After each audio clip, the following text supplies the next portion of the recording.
반갑습니다. 오늘은 태어난 달과 운명이라는 주제를 가지고 그 태어난 달이 어떻게 개인적인 운명적인 특성을 드러나고 우리가 그것을 어떻게 우리 생활 속에 활용할 수 있는지에 관해서 다뤄보도록 하겠습니다.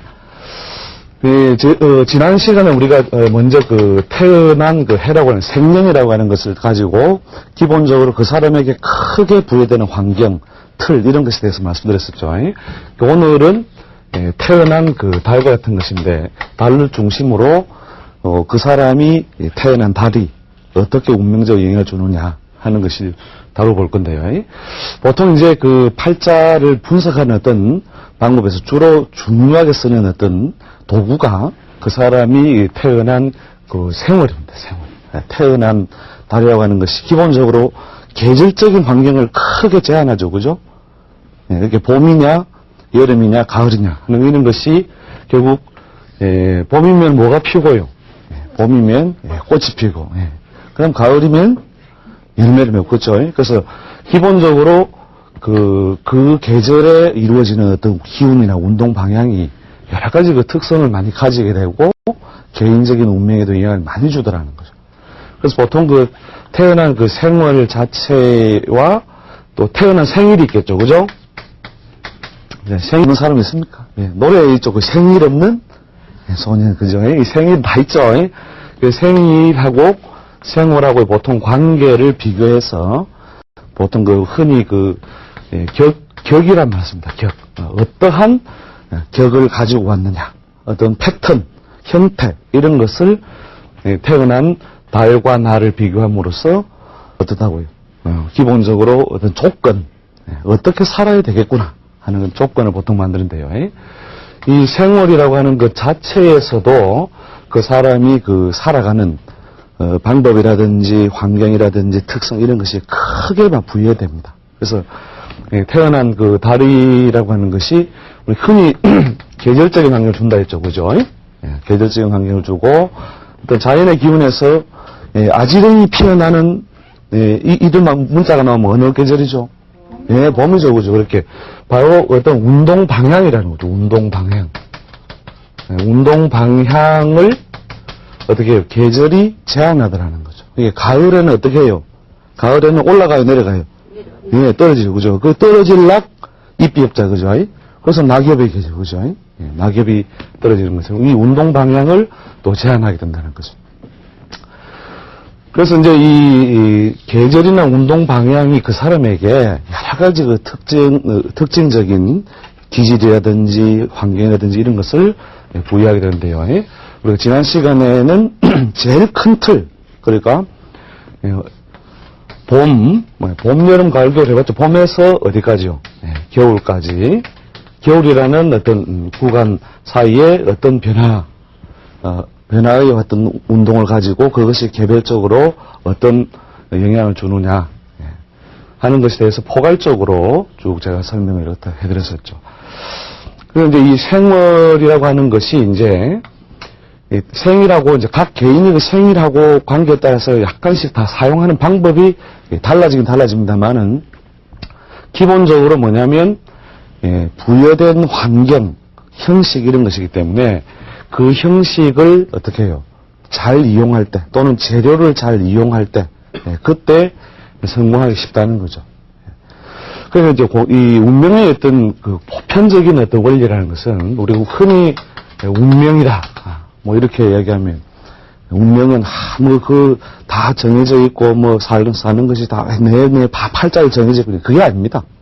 이게 말 그대로 운명이란 운전한다는 거죠. 운전한다. 운전을 하는데 뭘 어떻게 해요? 천명. 이미 하늘과 땅에 부여된 어떤 명령, 환경 이런 것을 어떻게 해요? 수행을 하거나 또는 운전을 해나간다. 이런 뜻이 되는 거죠. 그래서 이 운명이라고 하는 거, 그 다음 숙명이라는 개념이 좀 다릅니다. 숙명. 우리가 숙명은 말 그대로 내가 어쩔 수 없이 인간으로 태어났기 때문에 겪어야 되는 것. 그래서 이제 숙명은 흡사하면 뒤통수로 날라오는 돌이다 이거죠. 피할 수 있습니까? 없습니까? 그러니까 인간이 태어났기 때문에 병들고 어떻게 된다고요? 죽는다. 이러면 누구든지 피할 수가 없죠, 그죠?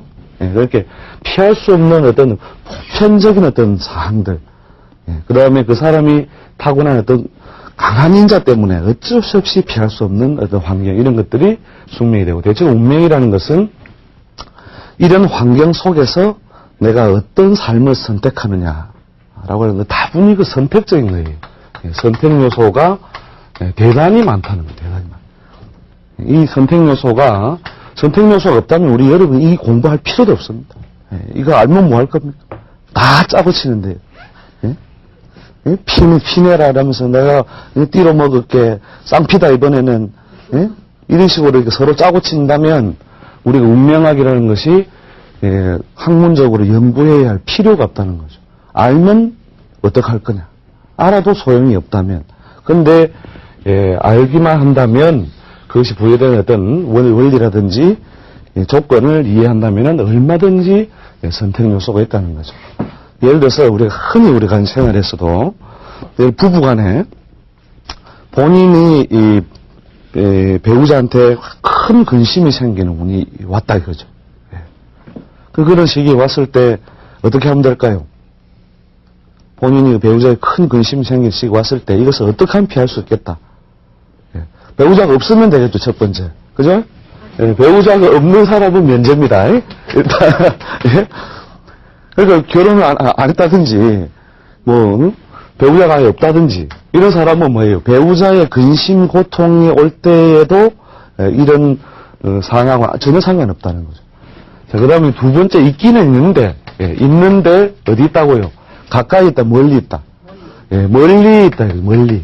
멀리 있다면, 있는데, 멀리 있다. 자, 그건 무슨 말이냐면, 근접하여서 나의 운명하고 서로 이렇게 기아처럼 맞물려 들어가는 어떤 인자가 강하다, 약하다. 약하다는 말이죠. 기아가 빠졌다는 거죠. 그죠? 그 자동차에 보면 기아 탁 이렇게 중립하는 거 있죠. 그래서 멀리 있으니까 없는 것도 아니고 있는 것도 아니더라, 이거죠. 있는 것도 아니더라. 그런 식으로. 그 다음, 있다 뜻이고, 그 다음에 가까이 산다 뜻인데, 살긴 사는데, 결국 예를 들어서 서류를, 어떤 하다 보니까 서류를 정리해놓고 산다는 거예요. 그러니 법적으로 뭐가 아니다고요? 배우자가 아니다, 이거예요. 그러니까 이것도 뭐냐면, 배우자의 근심 걱정이 이미 생겨 있는 거잖아요. 그죠? 남이 됐잖아요, 남. 법적으로. 노래도 있죠, 그죠? 님이라는 글자에 저만한 그게 뭐냐면 남이 님이 뭐가 됐다고요? 남이 됐다고, 그죠? 이렇게 법적으로 남이 되어 있다든지, 법적으로 남이다, 법적으로 남이다 이거예요. 이럴 때에 운명적으로 쫙 관찰을 해보니까 이때에 배우자가 몸이 아프든지 사회적으로 크게 쇠퇴를 해야 되는데 큰 영향을 받지 않고 살아가더라고요. 대신에 뭐냐면 남편으로서 이거 없다는 것은 뭐예요? 예를 들어 부인한테 남편의 일하면 남편 배우자 역할을 해준다면 그 배우자는 여기 없으면 배우자 역할이 없으니까 아무 상관없겠죠, 그죠? 그다음 두 번째 있는 멀리 있으면 남편으로서 역할을 제대로 해줘요, 못 해줘요? 못 해주니까 이것도 뭐냐면 이미 걱정이 발생해 있다는 거예요. 그죠? 마찬가지로 한 집에 살긴 사는데 뭐처럼 산다. 남처럼 사니까 뭐예요? 이것도 제대로 그 남편으로서 역할을 다 채워주지 않더라는 거죠. 그러니까 어떻게 해요? 다 채워주지 않고 가니까 운명적으로 몰아치는 어떤 바람이나 화살을 피하더라 이거죠. 그러니까 키가 작으면 어떻게 해요? 화살이 요 위로 지나가면 어떻게 돼요? 화살 안 맞죠, 그죠? 화살 안 맞는 것처럼 이렇게 키 작은 사람하고 키 큰 사람, 키 크다는 것은 뭐냐? 무언가 가지고 있다 이거예요. 모양새를 만들고 있다. 근데 뭐네요? 키가 작으니까 뭐예요? 그 화살이 와도 그냥 지나가더라는 거죠. 그렇게 그런 것처럼 우리가 운명이라는 것은 그 다분히 그 선택에 의해서 그 삶의 내용이 왜곡될 수 있는 것이다. 이렇게 보시면 되고, 그 다음에 이제 그런 어떤 상황이나 시기가 왔을 때에, 요런 형태의 모양을 만드니까 저절로 뭐예요? 배필에 큰 걱정이나 애로는 생기지가 않더라는 거예요. 그래서 우리 운명이라는 것이 무엇에 의해서, 선택에 의해서 크게 왜곡이 될 수 있다고 하는 거죠. 그럼 우리가 태어난 달을 가지고 왜 그 사람 운명과 이렇게 따져봐야 되느냐. 태어난 그 달이라고 하는 것이 기본적인 어떤 환경, 쉽게 얻을 수 있는 재료, 이런 뜻이에요. 그렇게 쉽게 얻을 수 있는 재료가 무엇이라고 해요? 봄에는 우리가 뭘 뜯어오는 게 좋겠다. 산에 가서 나무를 캐오는 게 좋겠다. 열매를 따오는 게 좋겠다. 예, 나무를 캐오는 게 좋죠. 그죠? 자, 그래서, 반찬을 갖다가 내가 만들어야 되겠는데, 뭘로 만들면 돼요? 나물로 만들어야 돼요. 열매로 만들어야 돼요. 예, 나물이죠. 그죠? 그 나물 반찬이 돼요. 그죠? 그래서 나물 반찬을 만들기가 쉽다라고 하는 거죠. 물론 여기에는 뭐가 들어가야 돼요? 노력이라는 게 들어가야 되겠죠, 당연히. 노력. 이게 제일 큰 운명학적 원리는 뭐냐면, 이거 하나만 잘 배우고 사도 운명학을 이해하는 겁니다. 운명학의 원리는 뭐냐? 공짜는 없다는 겁니다. 공짜. 이 세상에 제일 나쁜 마음을 가진 사람이 공짜 바라는 사람이에요. 절대 공짜 없어요. 이렇게 봄에 산에 나물이 뭐라고요? 아무리 많아도 그걸 뜯어 쓰지 않는 사람에게는 삶의 기회가 없다 이게요. 삶의 기회가 없다. 그러니까 구슬이 설말이라도 깨어야 보이겠다. 이게 바로 운명학이거든요. 공짜 바라는 사람들, 공짜 때문에 망합니다. 그래서 우리 공짜는 없다. 그 다음 뭐냐? 하늘은 스스로 돕는 자만 돕는다는 거예요. 돕는 자를 돕는다가 아니고 돕는 자만. 이게 참 중요해요.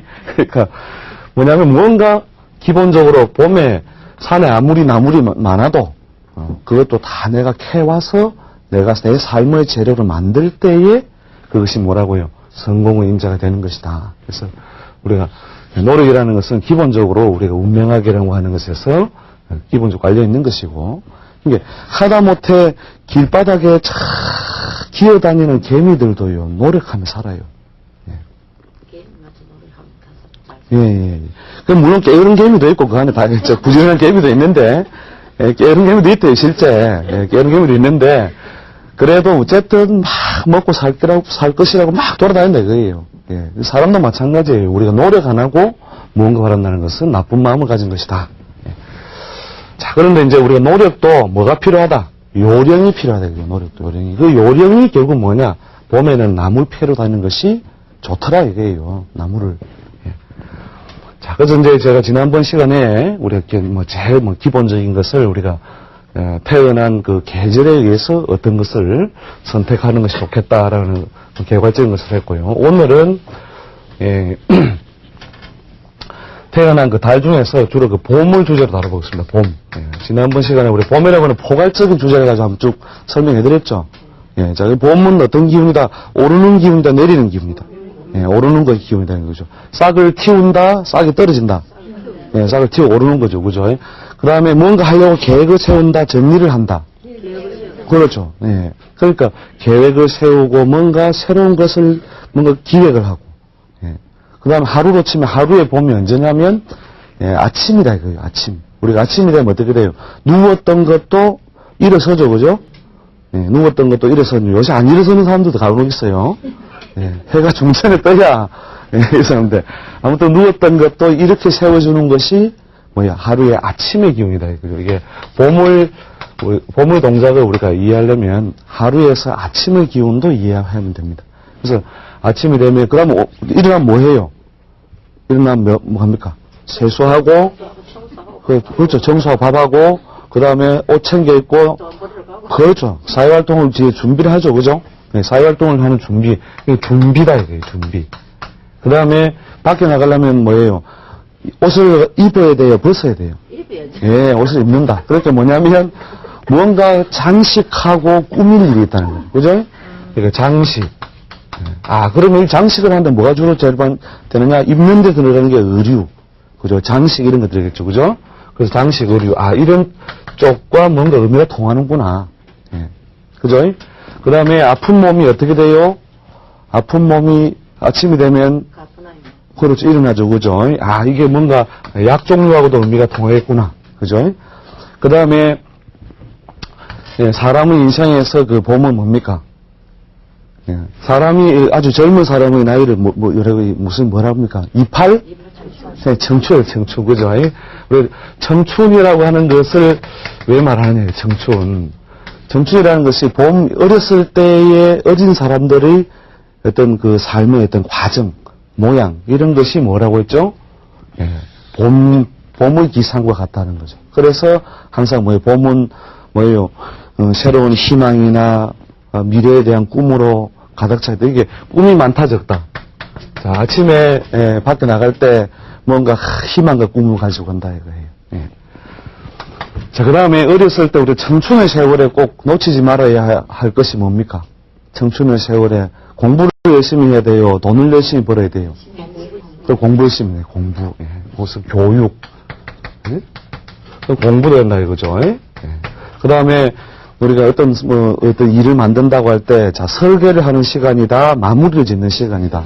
예, 설계죠, 그죠? 쉽죠? 예. 그러니까, 봄이란 어떤 저렇게 아침에 무언가 새로운 일을 계획하고, 준비하고, 기획하고, 디자인하는 말이구나. 디자인. 예. 자, 이런 어떤 동작이 쉽게 이루어질 수 있고, 또 그런 것을 다루면은 쉽게 되겠구나 하는 것을 기본적으로 아실 수 있겠죠. 예. 그래서 계절적으로 봄에 태어난 사람한테 어떤 일을 맡기면 좋겠다. 뭔가 돈 계산을 철저히 해서 남의 것과 내 것을 쪼개는 것이 좋겠다. 아니면은 뭐 이런 거 저런 거 계획을 자꾸 세워보고 기획을 해보는 것이 좋겠다. 예, 그렇죠. 그러니까 조직사회에 들어간다면 봄에 태어난 사람은 어느 기획실이다. 아니면은 뭐 경리보다 기획실이 좋겠죠, 그죠? 예. 그래서 기획이 좋다 이거죠. 그래서 기획 이런 식으로 이미 그 사람이 그 태어난 그 계절적인 환경에 의해서 어떻다고요? 보편적으로 쉽게 활동할 수 있는 기운, 발달되어 있는 기운 이런 것을 그대로 쓸 수 있다는 거죠. 예. 자, 그러면 이제 우리가 기억나십니까 이게?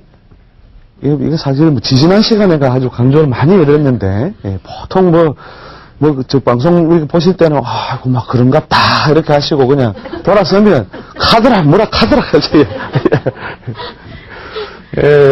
그래서 다시 반복을 안 해드리면, 저게 무슨 이야기인가, 예?